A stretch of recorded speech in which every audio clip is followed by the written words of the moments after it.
Oh my God, guys. Ay! Ay! Ay! Oh! No more my umbrella.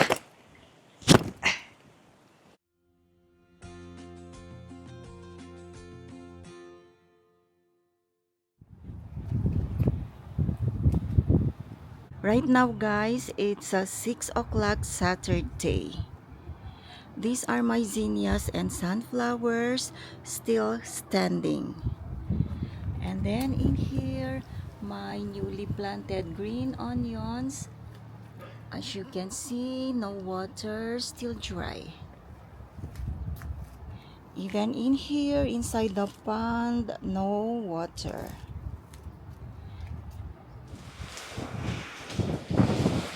Good morning, everyone. It's 6:30 in the morning, Sunday, August 16, 2026. So, I'm just here in front of the side door checking our garden, what happened overnight. The tomato in there fell already, our chairs. Oh my God, the plants in there. 2 o'clock we are awake already because of this. It's really the wind that's so strong and bothering the whole night. Oh my God, our papaya. Then let's walk. I know yesterday I did take video on my potted ornaments. So there, look what happened. So I need to fix all this later because the hurricane or the storm, the rain not over yet. There, look at my small pot. Oh, even that one. My God. Then let's walk in here near the pond. Look what happened now, guys. Oh my God. Yesterday, it's not like this. Luckily, on my green onions, they doing good.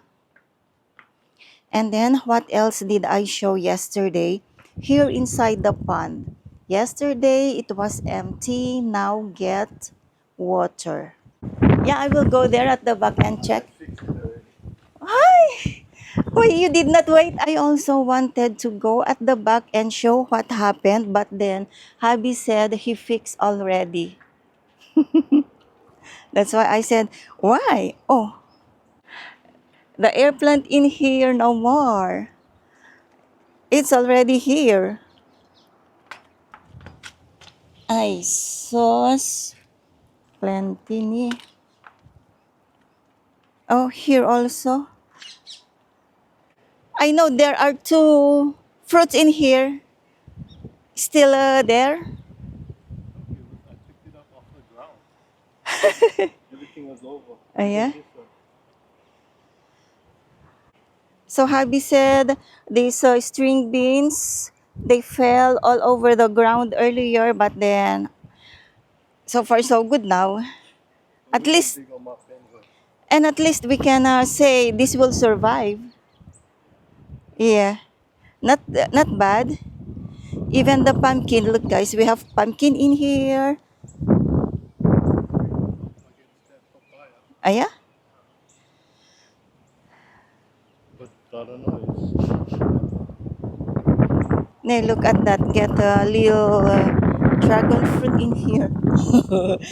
Very small. Let's see.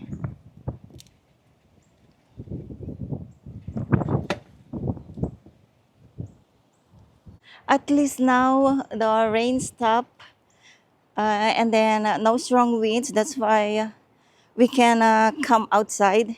Earlier, oh, I'm afraid to come out. After checking here in the garden, I will start my cooking for dinner already because the hurricane not over yet. So not sure if, who knows, later we will get a power outage. Hopefully not. But I will cook now. Better be safe. We need some food. I don't like starve. So I need to cook early. And look guys, I'm trying to remove the skin of the dragon fruit and let me see if this is sweet. So far, so good in here, only that maybe tomorrow I get plenty things to do, fix my plants. Let's eat dragon fruit early morning, fresh from the tree itself. Mm, it's sweet. I know I still get how many dragon fruits to pick.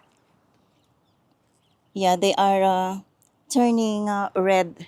I did not pick all yesterday because I said that can wait. Anyway, they are safe, even get strong winds because this tree is very low.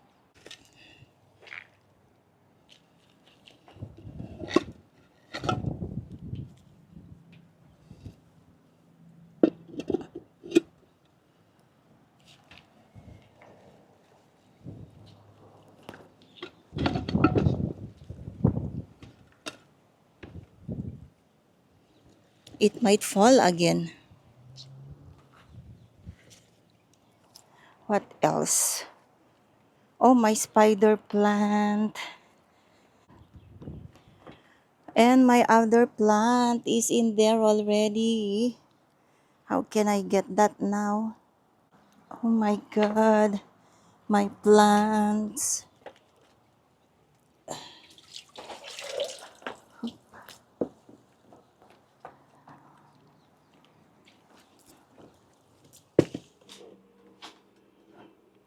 Cooking time, everyone. Guess what? It's only 9 o'clock in the morning, but I will start cooking our dinner already. In my wok, I have the pork spare ribs. I added water. So first, I will boil, let the scum floats, and then I will change the water. So in cooking foods, make sure it's very, very clean. That's why I always do that, especially if I am cooking soup. So, pork spare ribs sinigang, perfect for this cold weather. Right now, outside is very calm. It's just like nothing happened last night. But once in a while, we get the wind. There you go again. I can see the trees swaying. Yes, guys, in my entire stay here in Hawaii, this is the strongest hurricane that I experience.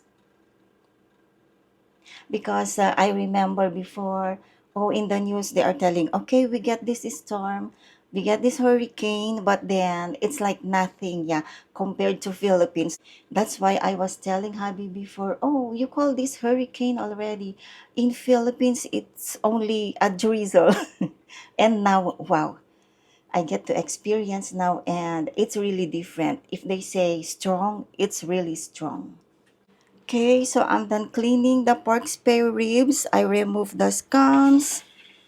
Then I will add water. Time to boil the pork spare ribs until half tender.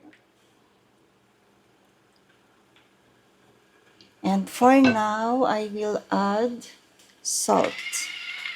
Little bit of salt.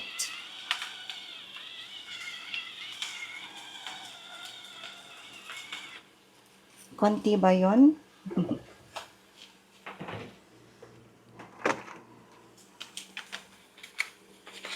Also, I will put the pork cube for flavoring. And that's it for now.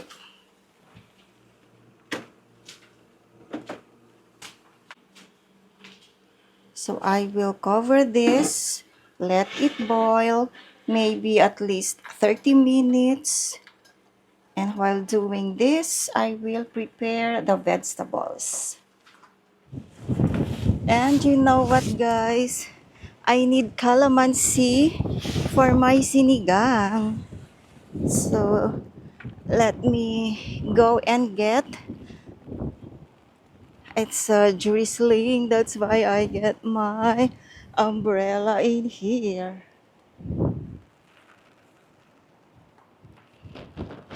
Oh my God. Allah, what happened to my umbrella? Ay! Oh my God.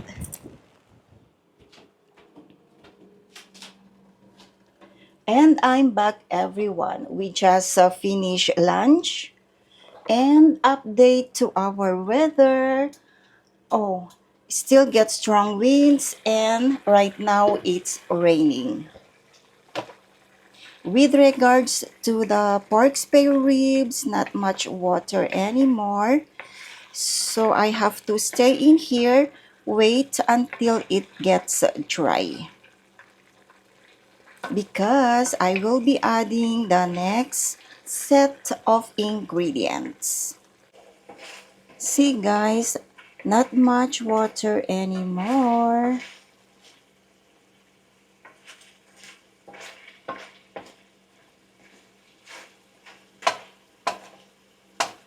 In fact, I can already add the next set of ingredients, the spices. First, I have here onion or sibuyas. Let me also add ginger or sa ating mga Filipino, this is luya. And if you are Ilocano, ginger is called laya. What else I have in here? Tomato. For flavoring, let me put patis or fish sauce.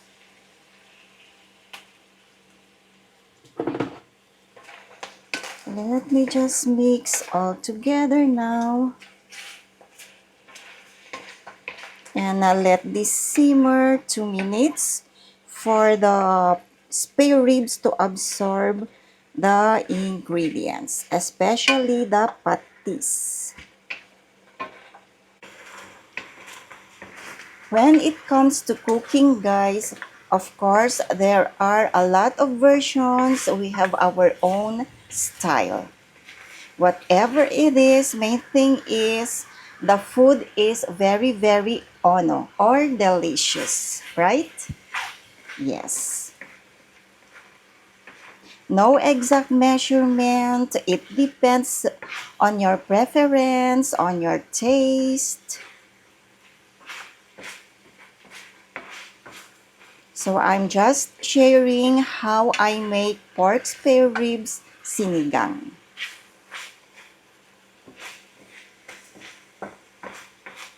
Okay, so looks like it's getting dry, meaning the pork spare ribs absorb the patis that I added earlier. So this is how it looks now. Then next, I will add water. Oh, look at this part. Get color because of the tomato. Let me mix. Let me also add peppercorn. So this is it for now. I will boil again, maybe 30 minutes. After that, I will add, of course, the vegetables. So what do you put as vegetables in your sinigang? For me, well, you will find out later. Very simple kind.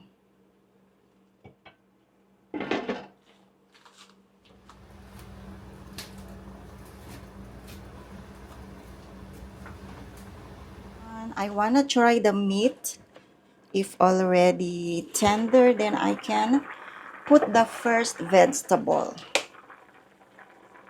I really wanna finish this early because I don't know, better be sure that we get dinner just in case we get power outage. Okay, so like what I said, I wanna try the meat. Is it tender? I think. Yeah, very tender. So I have here my vegetables. First, I will put the potato.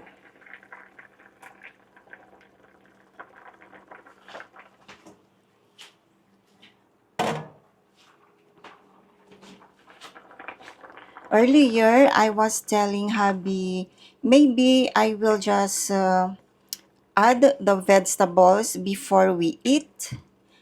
But then he told me, why not make it complete already? Put all the vegetables, just make it half cooked so you get allowance in reheating later because you really don't know what will happen.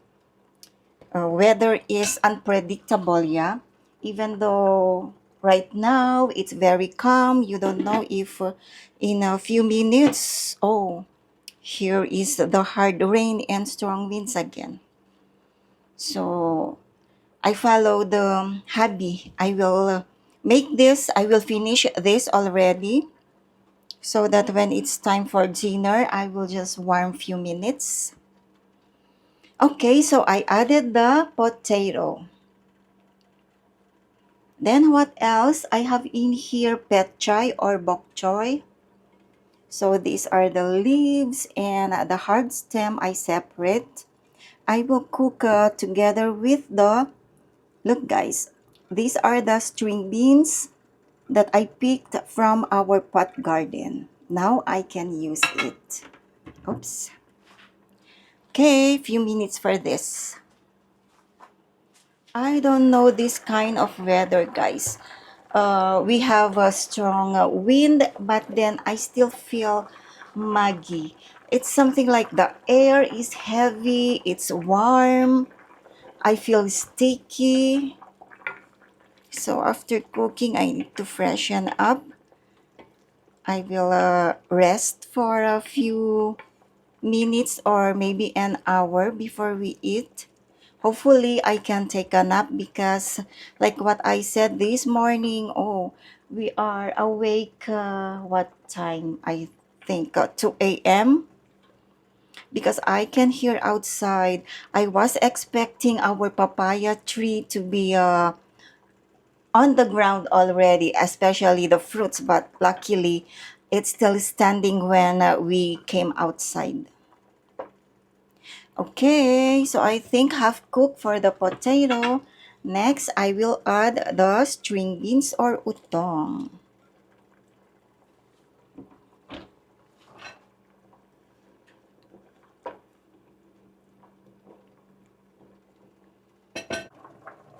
Let me put the hard part of the pechay or bok choy.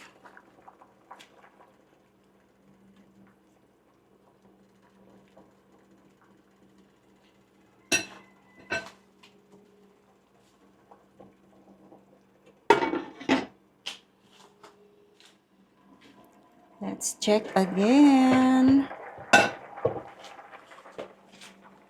Time to add the pechay leaves. Yes.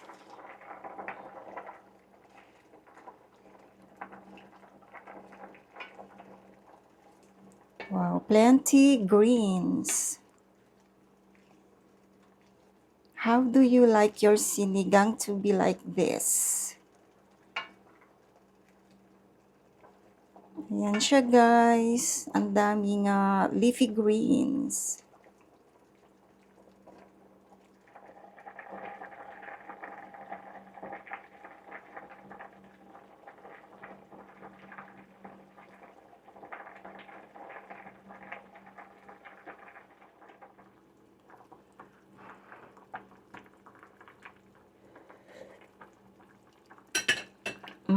So good.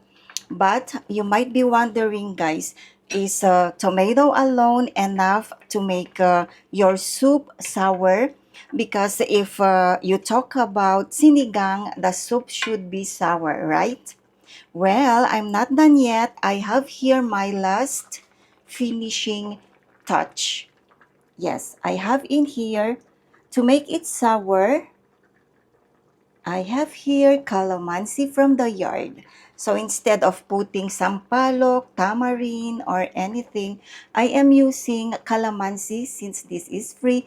It's from our garden. So maglagay lang tayo. Squeeze in calamansi like that and it will make your sinigang perfect.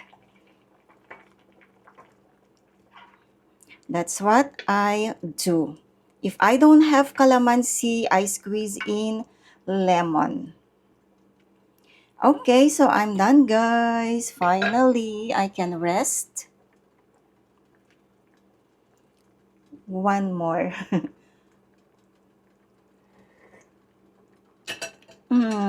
So good. There is a kick on it now because of the calamansi. Okay, so I'm done. Dinner is ready and now I can take a rest, and as I can see outside looks like Hurricane Lala is resting. I think she's far already at the last island, and so hopefully they are also safe like us. It's 4 o'clock in the afternoon, guys. Yes, it's still raining, but we get a package just delivered, so I have to get it. Oh my god, it's raining, guys. Oops, where did the guy put?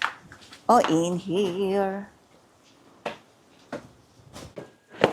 Okay, so let me unbox this small thing or small parcel in here. We're waiting for this, and we thought they will not deliver today since we have this hurricane, but then since this morning we get update. So good job to those who delivers packages even though get hurricane like this.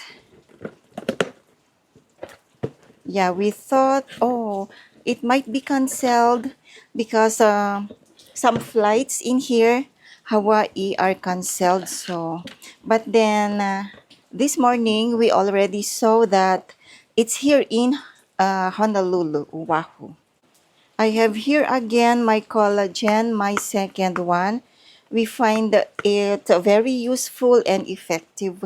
Not only me, but yeah, we are using that. And then hubby get these garden vegetables. What's this? Oh, it's the long beans because I'm telling hubby I want the long one because it's more useful. Okay, get the vegetable seeds and we have this. So that's my quick unboxing today. Let's eat, everyone. I have here my bowl. Pork Spareribs Sinigang. So I have an extra calamansi in here so that just in case hubby wants more stronger sour taste, then just squeeze in. Good?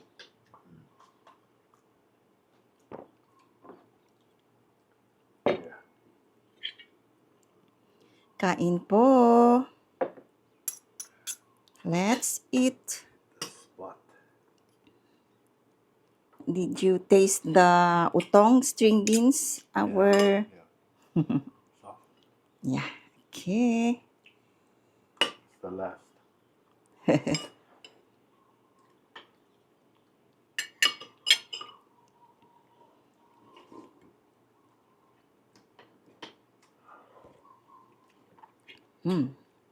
So good, but you can still do like this. Whew.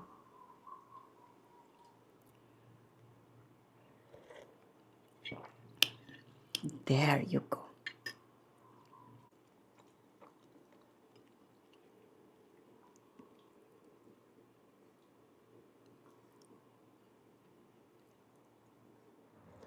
I'm glad that this zinnia in here in the tomato pot. Look, guys, it survived the Hurricane Lala. Still beautiful. But this one still look okay. Tomorrow, guys, I will fix in here. And we are done with our very delicious pork spare ribs sinigang. And so I guess this is it again for now, guys. But look at the sky. It's still very, very dark.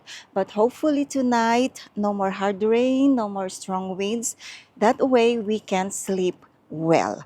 And so, if you are still new to my channel, guys, please don't forget to subscribe. And to my regular viewers, friends, family, and subscribers all over the world, thank you very much for the unending support. And if I may ask for more, please don't forget to like, you can share my video, and put your comments down below. And so, see you again next time.